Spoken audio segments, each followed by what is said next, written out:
This tutorial is brought to you by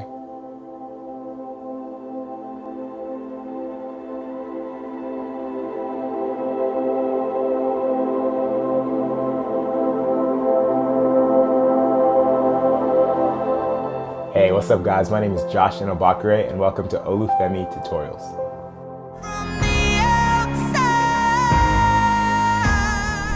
What's up guys, Josh here, and we're going to do a quick music video production breakdown on Hello. And I would like to say that the music video director is incredibly young. This guy Xavier Dolan, he's only 26 years old and he's already done so much in his life. He doesn't only do music videos, but he also is a movie director. He's done tons of stuff. Look him up on Google. This music video, Hello, does an incredible job on combining great storytelling skills, very ingenious cinematography skills, wonderful editing skills as well. It's a video that you've probably already seen it already, but I think you should take a second look at. I liked how in most music videos, and most videos in general, you go from wide shots or establishing shots to close-up shots. So you go from wide shots to establish where you are to close-up shots. You end up focusing on a certain subject. What I think is really cool is you literally start out with a very close-up shot and you basically progress through the video going from close-up shot to close-up shot to close-up shot. Maybe going to wide shot occasionally, but mostly it's just close-up shots. And what it does is it really keeps you on the edge of your seat because you aren't able to have any establishing shots to establish what's happening. I love the lighting in this video. The lighting is very interesting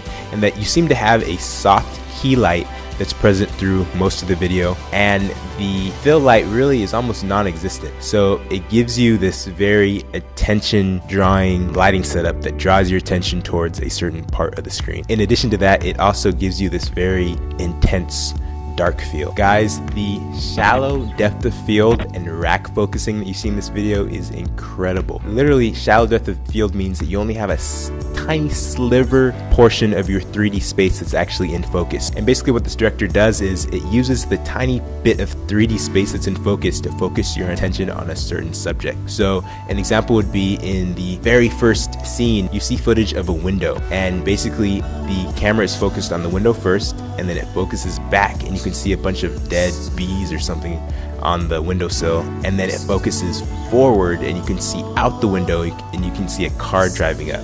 So it was really cool how the director, the cinematographer anyway, used focusing to really contribute to the narrative and to the storytelling. I thought it was really interesting how the entire video had this really old feel to it. You look at the color grading in the video. The color grading is this almost low contrasted sepia tone, and I thought it was really interesting that they all were using very old phones.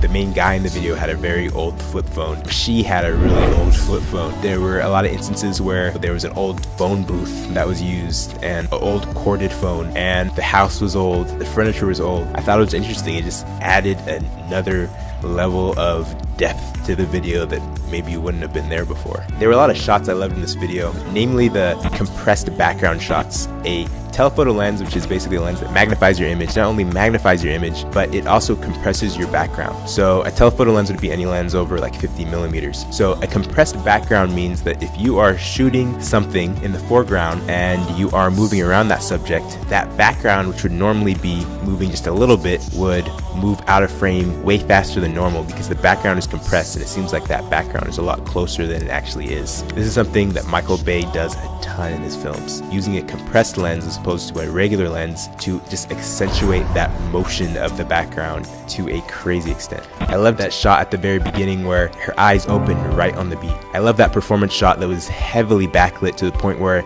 the backlight was like seeping into the front of her face. There's this incredible shot near the end of the video where the camera is basically flying over a lake and onto her as she starts up a new performance shot, and it's incredible. There's like wind blowing, leaves off the ground, all stuff is moving in the background with trees rustling, and the camera's moving forward over a lake. And I was thinking, like, how in the world did they shoot that? And I was thinking maybe they could have used some kind of drone, or maybe they used some kind of heavy techno crane. These techno cranes can actually move forward as opposed to just up and down and side to side, and maybe they just boomed the camera and went straight over the water right towards her. I'm not sure, but I just thought that shot looked amazing. There's this really cool dynamic shot that I loved in the middle of the video where the guy was sitting on the bed and the camera was dollying back away from him, and right at that last moment you could see the light enter the scene through the window, and it just hit at a really sick mark in the song. I just loved how it looked. And then the light appeared right behind in the next shot, which it just was a beautiful cut,